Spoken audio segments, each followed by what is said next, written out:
So, salamat. Kaibigan sa COA. So anyway, thank you brother. No? Naalala ko yung sinangaman. Gusto pa nung malinis eh. Eh, marumi naman siya. Naalala ko tuloy si Eva na makasalanan. Doon pumili ng tagapagligtas eh, di ba? Doon sa binhi niya. Pero ang talagang noon, sa lalaki ang binhi, di ba? Anyway, additional lang, sorry. Kasi medyo nadala lang ako ng paksa mo at napakaganda. So ang paksa ko po ngayon, why God allow pain and suffering? Okay? Bakit nga? Bakit pinapayagan ng Diyos ang mga bagay na ito? Tama? Malaking question mark yan. At maraming nagtatanong sa iba't ibang kongregasyon, bakit nga ba? Medyo difficult to answer, di ba? Mahirap. Kailangan natin ng siguro yung wisdom from above. So, naranasan natin, siguro yung hindi natin makakalimutan, yung COVID, di ba? Ha? Okay. Lahat tayo worried, di ba? Fear. Meron din tayong famine at the time, right? Tag-hirap. At hanggang ngayon, nararanasan natin ang mga bagay na yan. Kaya siguro, dapat nating konsultahin ng Diyos dun sa tanong natin. Kapag marami ng uh, mga danger sa buhay natin. Diba? Hindi natin pwedeng makontrol ang life natin. Katulad ng air. Diba? You cannot control. And all we gonna lahat tayo mamamatay. Oh, natakot na kayo. Okay? So, danger is around. Nasa paligid na. Yung death, yung death. Sabi nga ni JR, yung death daw, kakambal mo.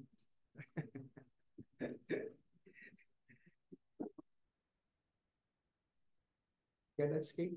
Everyone dies. So, pasalamat tayo sa Diyos, buhay pa tayo. We are thankful to the providence of God. Alive tayo. Nakalampas tayo na overcome natin yung COVID, no, sister? Yung misis ko, katabi ko, may COVID. Yapang ko. I overcome. Kaya naalala ko dun sa Book of Revelation, we are the overcomers. Tama? Yeah, so, alam natin na millions of people dies. Heart disease, di ba? Hindi na nga natin alam. Ang alam lang natin, brother, yung COVID eh. Pero yung record ng heart disease, may kaibigan ako ngayon, kasama ko sa biking, magkasunod na pumana. Punta namin mga. Kaya din natin, brother, yung Spanish flu, di ba? Naka-record din. Anyway, ang tanong natin, how family of God responds?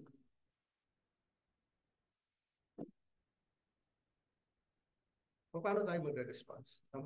Yun ang malaking tanong.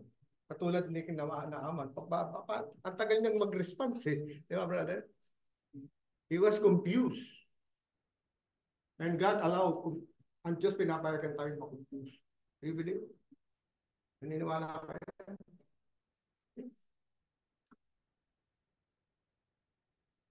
Not only faith and suffering. Kailangan ma-confuse tayo.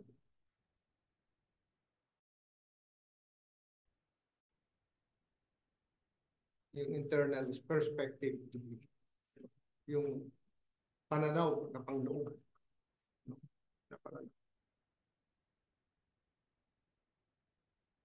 Sa aklat ng Salmo, Kapitulo 23, 1 hanggang 4. 1 and 4.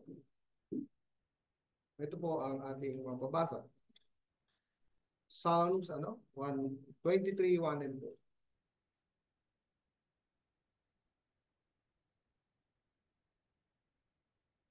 Pakibasa po ninyo kung nasumpungan ninyo.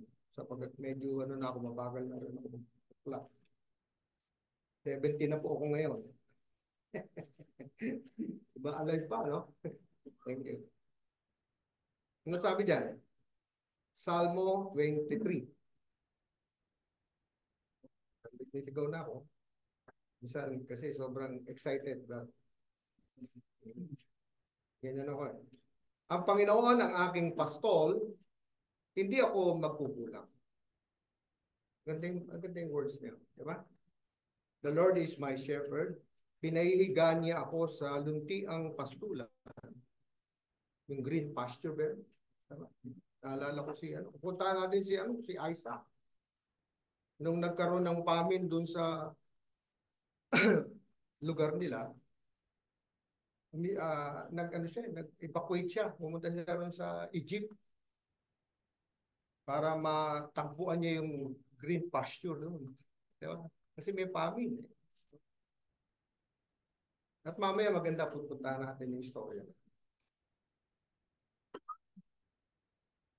Pinahiga niya ako sa luntiang pastulan. Inaakay niya ako sa tabi ng mga tubig na pahingahan. Napakaganda ng mensahe rito. Panunumbalikin niya ang aking kaluluwa. Internal perspective to. Tama? Okay?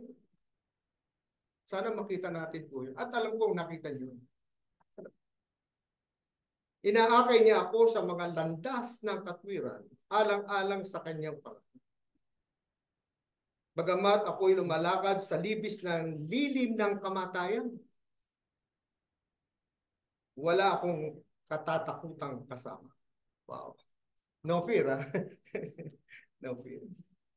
Si Isaac, maraming fear na dinanas bago siya nakasurvive. Natural sa tao yun. May takot tayo, di ba? Meron tayong worry. Why we worry?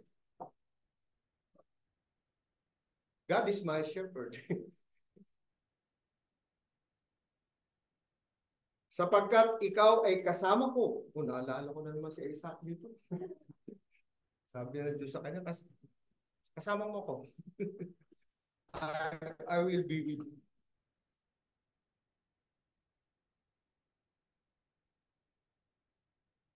Sapagkat ikaw ay kasama ko, ang iyong pamalo, dirad, at ang iyong tungkod, inaliw ako ng mga ito. Ano ba yung pamalo at tungkod? Yung pamalo, disiplino. Yung tungkod, guidance. Yun yung significance. Saklat pa rin ang susunod na chapter. Ang lupa ay sa Panginoon. Akin yan. No worry. No fear. At ang lahat ng narito, lahat ng pinangangambahan mo, lahat ng kinatatakutan mo anyang mga bagay, akin yan. Ang sangtibutan at silang naninirahan dito. Kasama tayo. Kanino tayo? We are God's possession. Kaya nga, sinong anak ang hindi pinapalo ng kanya? Di ba? Ha, brother? Siya anak sa ligaw. So, meron na tayong key. Bakit inaalaw ng Diyos yung suffering and faith? Sapagkat anak tayo ng Panginoon. Sapagkat itinatag niya ito sa ibabaw ng mga dagat at itinayo sa ibabaw ng mga ilog. Thank you. 25, verse 1. Sa iyo, Panginoon, itinataas ko ang aking kaluluwa. Internal. Okay? O Diyos, sa iyo ako magtitiwala. Huwag nawa akong mapahiya. Mapapahiya ba tayo pag nasa Panginoon tayo? Never. Sa experience natin. Tama? Kaya nga sabi ko sa ibang mga mangangaral, huwag kayong susuko. Di ba? Keep the fight. Yung mga Christian,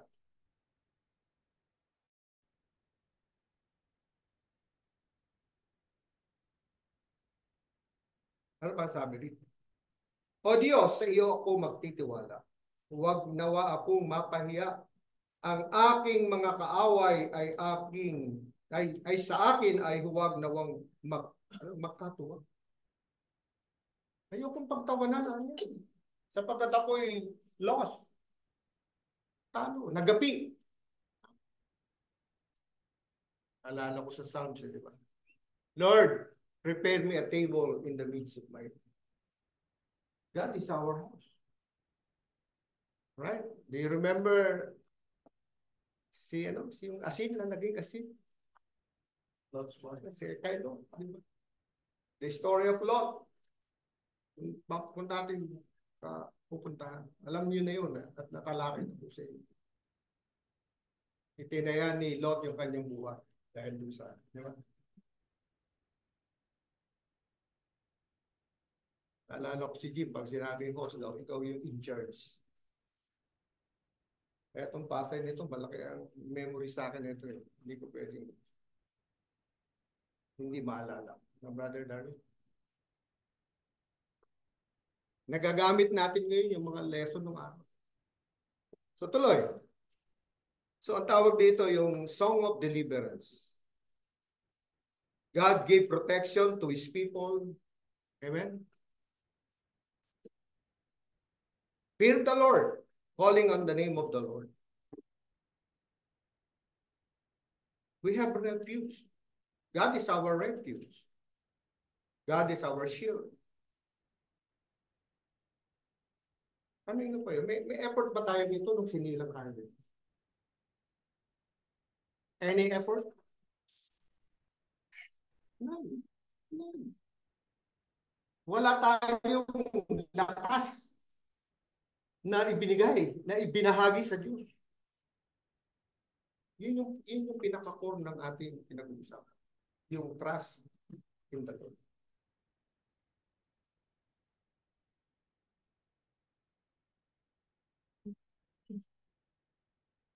Minsan iniisip ko yun eh. Di ba, sister? Namatay nga yung nanay ko sa akin. Pinagpagura pa rin ako eh, di ba? Anyway, ang importante rito, ibigay natin sa Panginoon. Hindi kung ano yung matatanggap natin sa Panginoon. Amen? Tama? Kasi kadalasan ganun eh. Ang iniisip natin, ano ang maibibigay ng Diyos sa atin. Balik lang natin. Ano ang maibibigay natin? Yun ang kailangan natin. Kasi ano pa ba ihilingin mo sa Diyos?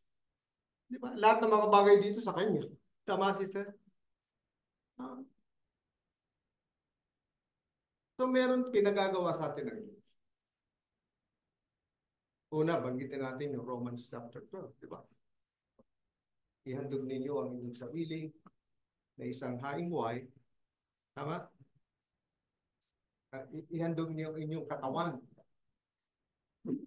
Pag sinabing katawan, may components siya, right? What are the components? Body, physical body, mind, soul, and spirit. Kaya nga may kasabihan sa school. Eh. Di ba? Presently, physically present. Yeah. Mentally absent. Okay? So dito, mahalaga dito yung internal. Yung mind, yung soul. Yun yung inaalay natin. Alam natin, siya ang bumabasa nito eh. Diba? Siya ang nakapabasa. Diyos lamang ang nakapabasa ng isip. None.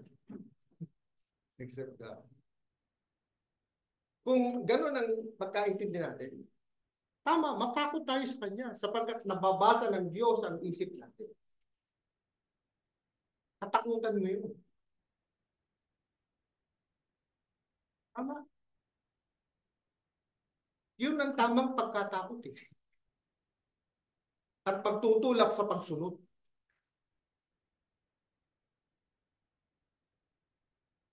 Tatuloy tayo. Hindi lang masabi ni brother. Pero ito pa lang. Basta 45 minutes, brother. Sige, pag nahawakan ko yung mic, tuloy-tuloy eh.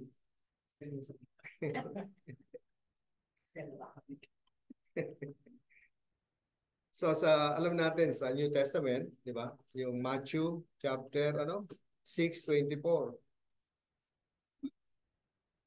Do not worry. How many times na sinabi ni Jesus yun sa Matthew? 3 times. No worry.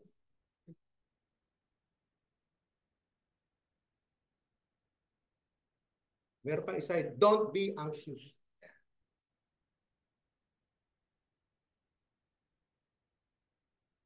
Ano pa yung iba? Don't be concerned to your life. Really? Totoo. Yung life dito, yung psyche o breath. Di ba, brother? Internal na naman yan. Why? Because we are belong to God.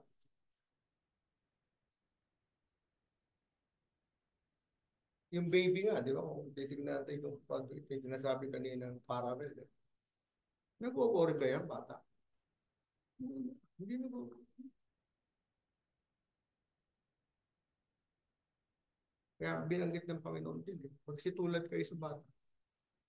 Diba?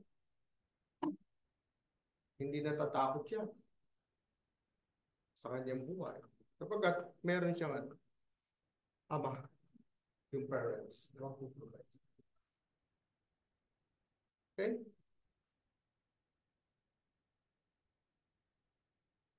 Kasi ang problema natin yung kakanin natin, ano inumin natin.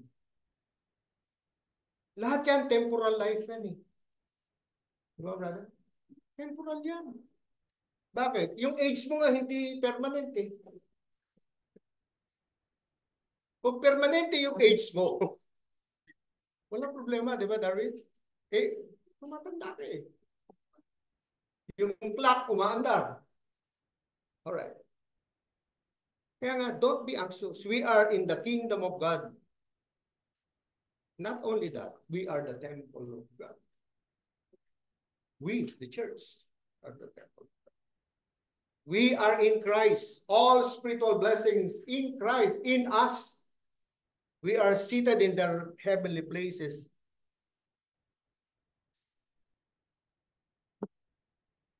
Nakaupo tayo, tandaan niyo. With Christ, we are ruled with Christ.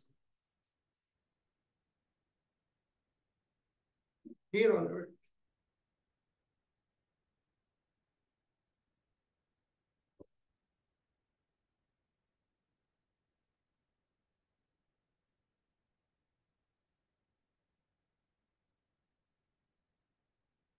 Hindi lang yun. We are child of God. God will protect us in trouble. We are different in other people. Kaya nga, don't worry. Sa Proverbs chapter 21, verse 4 and 5. Don't worry about things because of your future. Life is temporal. Common sense yun, di ba? Common sense yun. Temporary lang yan. Ba't ka nag-aalala? May hangganan talaga yan. Kaya nga, ginamit yung, puntahan natin yung sa Matthew chapter 6. Ano sabi ron? Puntahan na natin. Baka tumagal na naman ako. Matthew chapter 6. Darwin, uratan mo ako. Baka skip na naman ako. Chapter 6, verse 27.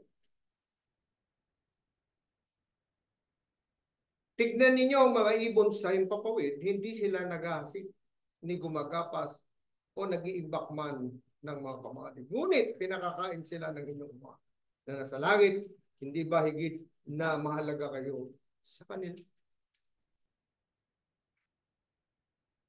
Dito po, kapag minsan, merong maling pagkaunawa rito, yung comprehension. Tignan mo ano yung mga ibon sa langit. Hindi naman nagtatrabaho yan. Ano? Nagtatrabaho ba, ibon? Ha? Kayo? Nagtatrabaho. Gumagawa siya ng bahay. Observe the bird. Right? Nagkamali yung isang Kristiyano yun. Hindi, ano. Mali yung comprehension. Kaya sabi, mas than me. Alam natin, yung mga katulad ng maliliit na insekto, katulad ng langgam, nakapagtuturo sa tao. Kaya yun ang sabi ng Panginoon, observe the bird. Dito maraming nagkakamali sa kuti. Di ba, brother? Ibig sabihin, magtrabaho ka, pakakainin ka. Tama? Wala namang wantamad eh, di ba, sister? Hindi ba pwede yun? Alam niyo kung bakit? Doon sa Israel, sa kasaysayan, full of birds. Marami raw uri ng ibon doon. Kaya ginamit ng Panginoon na ano.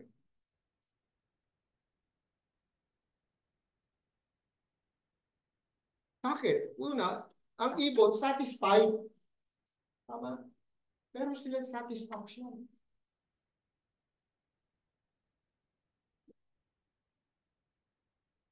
Mas ganito ang mga ibon.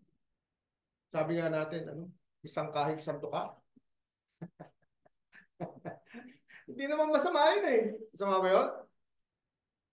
Contentment yun. Kaysa naman yung ang buhay mo sobra-sobra. Nagkakanda panis na rin sa refrigerator yung...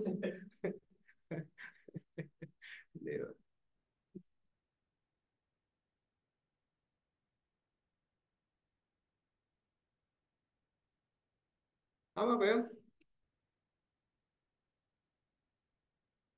Ang provider dito ang Diyos. Tama? Kanino tayo magtitiwala? Because siya yung Aba Ama. Tama? Aba Ama.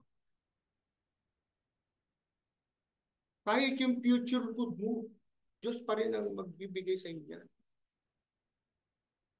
Kapag minsan nga, kapos ka, nagugulat ka. Di ba, brother?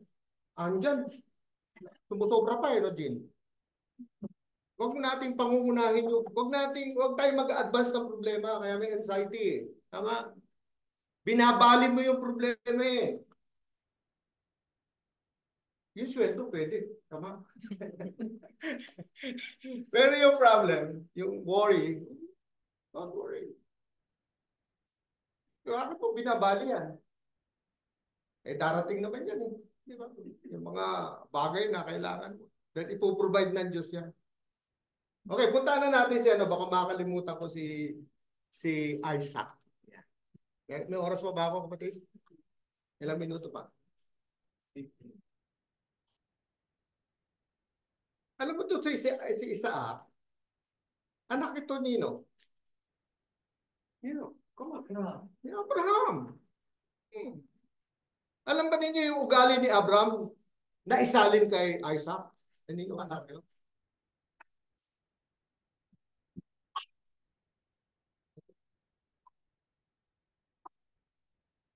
Tingnan natin. Sa chapter 1, nagkaroon ng tagutom. Itong pinag-usapan natin. karoon ng famine sa lupain bukod sa unang tagutom na nangyari ng mga araw ni Abraham. Pumunta si Isaac kay Abimelech, hari ng Pilistia at Ger. Nagpakita ang Panginoon kay Isaac. Sinabi, huwag kang bumaba sa Ehipto. Kasi nagkaroon ng famine eh. Di ba? Ganon din ang ginawa ni Abraham eh. Di ba, brother? Ha? Talino si Abraham. Alam niyo kung saan yung green pasture eh. Parehong-pareho eh. Sabi sa kanya, nagpakita ang Panginoon kay Isaac. Personal to. Huwag kang bumaba sa Ehipto. Huwag. Manatili ka sa lupain na aking sasabihin sa'yo. Stay put ka lang. Huwag kang tumakas. Minsan ang tao ganun pagka nagkakagutom sa Mindoro, lumilipat sa Divisoria. Joke lang. Totoo naman yung reality. Hahanapin mo yung buhay, di ba, brother? Kung saan ba merong green pasture, ito pa. Tangka na nga natin ang kwento, tumatagal eh. Manatili ka sa lupain ito, sasamahan kita. Yan. Yun ang magandang word dun eh, brother. Sasamahan kita. Eh kasi tayo, mahilig tayo doon sa self-rule. Like Adam and Eve. Self-rule. Kailangan sa buhay nito, laging kasama mo sino? In time of faith. Sa panahon na tagirap.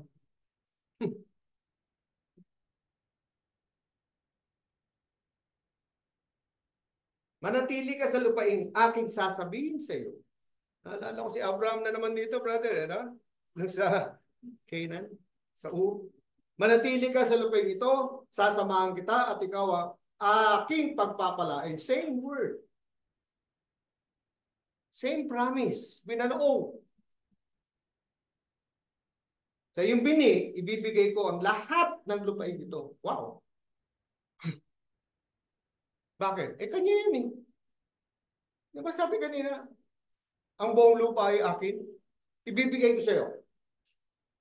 What a blessing. Diba? Pararamihin ko ang iyong binigay ng bituin. Same promise. Sa iyong bini, sa lahat ng lupain ito, pagpapalain ng lahat ng mga bansa, lupa sa pamamagitan ng iyong bituin. Eh yung binhi nito, makasalanan to. Galing to sa kay Eva eh. Di ba, brother? Dirty yung binhi niyan eh. Sapagkat pinakinggan ni Abraham ang aking tinig, katulad at sinunod ang aking tagubilin, ang aking mga utos at ang aking batas, at ang aking mga kautosan. Nanirahan si Isaac sa Ger. Tinanong siya ng mga taong taga roon tungkol sa kanyang asawa. Yan. Parehong-pareho pa rin ito. Kaya minsan, yung ugali natin, namamana yan ng ating mga anak o ng anak. Eh naman eh. Kaya huwag kayong magtaka bakit may tama rin yung anak mo. O mabuti naman yung anak. Either way. Dito, nagsinungaling siya rito. Hindi, si Rebecca, patid ko lang yan. Minsan pagka nagugutom ka, hindi ka, brother.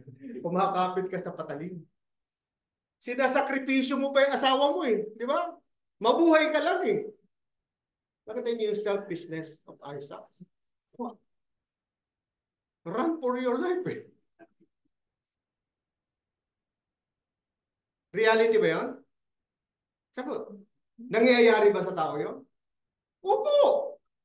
Punta ka sa Japan. Akin na yung ATM mo. Ba't pa tayo? Pwede ba yun? Gagamitin, dadala mo yung, di ba, ganun na nangyari before, yung asawa mo, dadala mo sa Japan.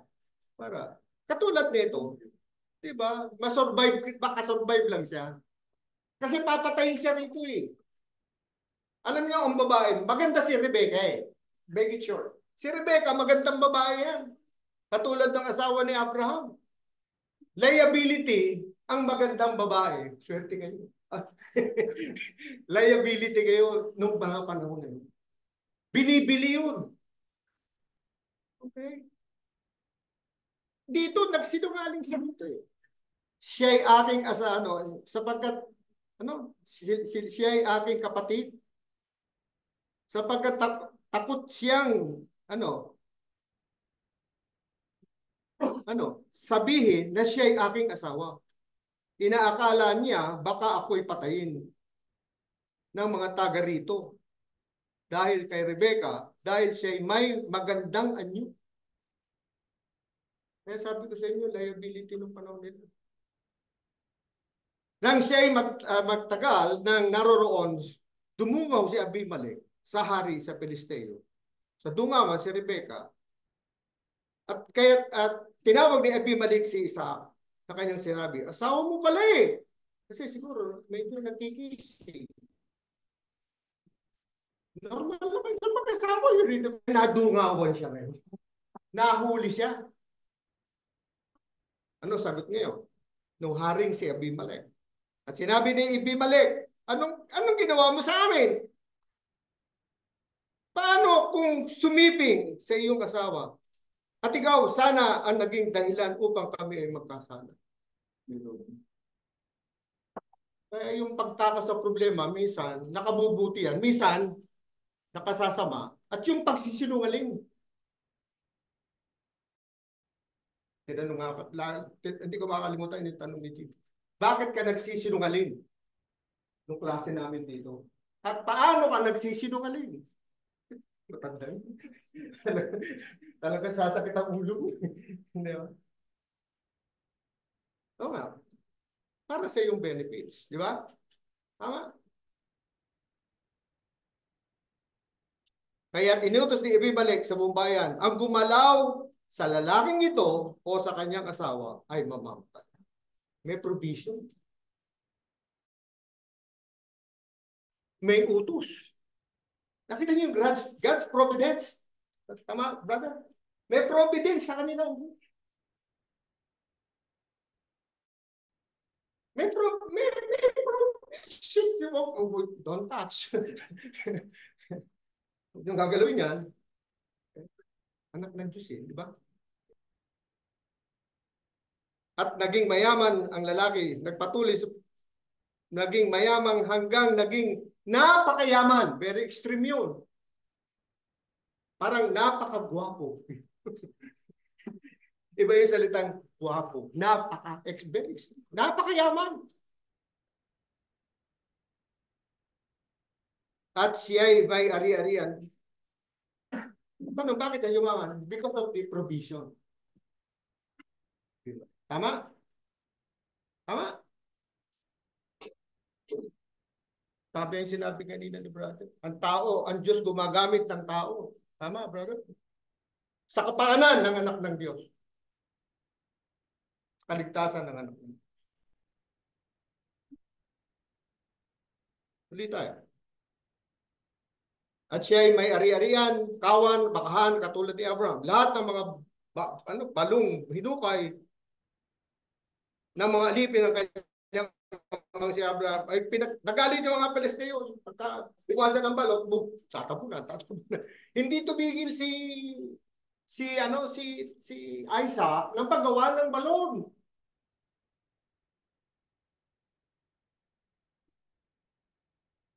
Bakit? Alam niya, mayroong provision. May protection yung Abimelech sa kanya. At umalis si Isaac at nagkampo sa libis ng Gerar. Muling hinukay ni Isaac ang balon ng tubig na kanilang hinukay ng mga araw ni Abraham na kanyang ama. Sapagkat pinagtatatakpan ayon sa Pilisteo, ang pagkamatay ni Abraham ay pinangalanlan niya ang mga iyon ng pangalang tinawag na humukay sa libis, and so forth. Sa 22, inalis siya roon, no? Kaya siya humiwalay ang isang balon, so and so. So pinalaya siya ni, sabi ni Abimelech, yumayaman ka eh, yung ating mga tao naghihirap eh. Pwede ba maghiwalay na tayo? Maghiwalay sila. Sa tulad nung nangyari kay Abraham at kay doon sa pamangkin niya. Sino yun? Sabi ni Lot, maghiwalay na tayo, napakayaman na natin. Nag-aaway na tayong mga alipin natin. Pwede ba? Pumili ka na ng para sa'yo at pipili mo sa akin. At ang maganda kay Abraham, yung magandang lupa, pinigay niya kanino? Doon sa pamangkin niya. Wala yung selfishness niya. Tama? Kaya kung di ako papayag, pamangkin lang kita eh. Siyempre, di ba? Akin yung the best. Pero doon sa prinsiping yun, ibinigay ni Abraham. So tuloy tayo. At pagdating sa 24, at napakita sa kanya ang Panginoon ng gabi, ring yun, at sinabi, ako ang Diyos ng iyong ama si Abraham. Nakita niyo, kinote niya yun? Yung faithfulness of God to his father. Tama? Nakita niyo? Kailangan embrace natin yun doon sa Hebrew chapter 11. The people, may mga heroes of faith. Embrace natin yun. Kasi binabalik ng Diyos yun. Tingnan niyo yung mga taong yan, yung matandang yan. Sorry yung mga kabataan ngayon. Not all youngsters. Minsan, nasasaktan kami. Ano? Nelson, ano na tayo eh? Tanda na kayo. Nahihiyog na kayo. Marami lang. Yung GMRC ba yun? Good manners and right. Alright. Doon nagtayo si Isaac ng isang dambana altar. Okay? Hindi nakapattern tong altar na to. Doon sa Genesis same yung prinsipyo dapat nakabase ron yung altar na pinagtayo ng Diyos. Huwag kang magtatayo na sarili mo altar. Ha? Baka kung ano alay mo diyan.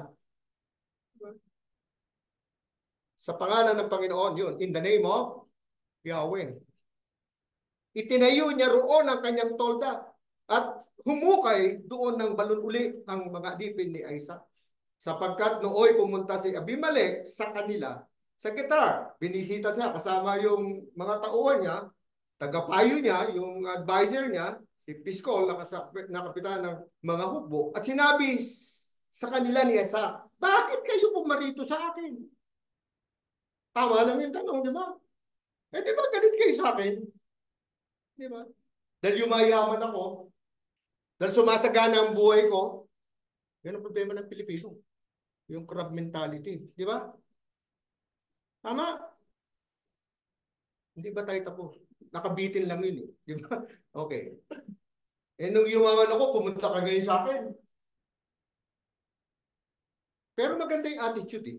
Yamang kayo'y napopoot sa akin, pinalayas nga ninyo ako eh. Di ba? Pinabandon niyo ako eh. At sinabi nila, malinaw naming nakita. Dito tayo didiin. Ang Panginoon ay naging kasama mo. Sino yung eyewitness? Si Abimelech. At yung mga alipin niya. Meron tayong mga saksi. Kaya kung babasahin yung Hebrew chapter 11, makapal na saksi, di ba? Yun ang nagtutulak sa atin para magtiwala tayo sa Diyos. Merong witness. Kaya nga, tama si JR eh.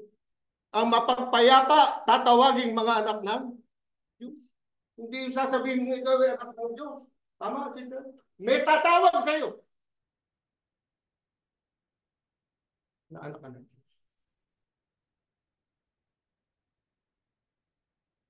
Naging kasama mo, kaya naniwala kami.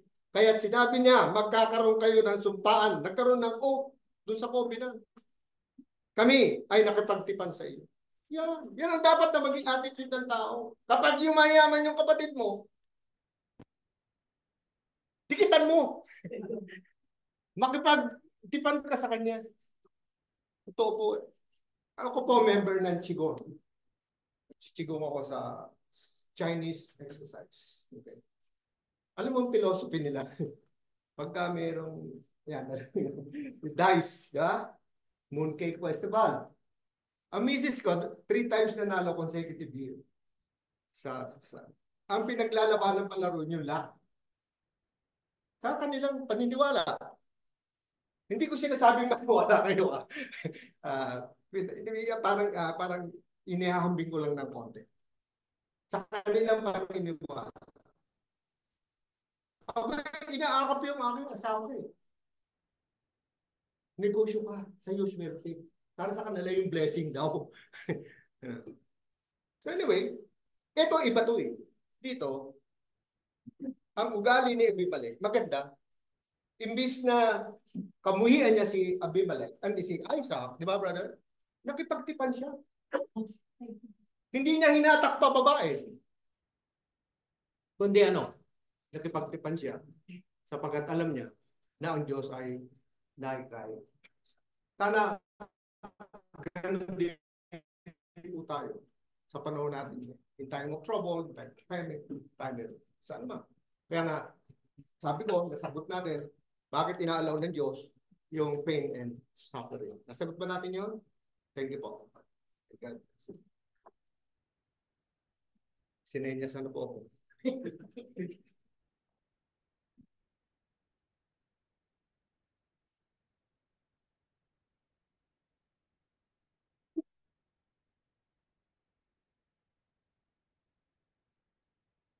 Tayo po mga kapatid ay dadako sa susunod na bahagi ng ating pagsamba sa umagang ito. At ito po yung pag-alala sa kamatayan ng ating Panginoon.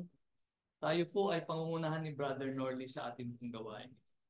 Bago po yan, atin pong awitin muna ang isang himno bilang paghahanda po sa ating pag-alala sa kamatayan ng ating Panginoon. Atin pong buksan o atin pong awitin ang hymn number 301. 301. He loved me so. 301. Kung inyo pong nakita ay why did my Savior come to earth? Kuwan, namin itong lumabot. So atin pong awit. Why did... Ready? Sing. Why did my Savior come to earth? And through the house of God. Why did he choose a lonely birth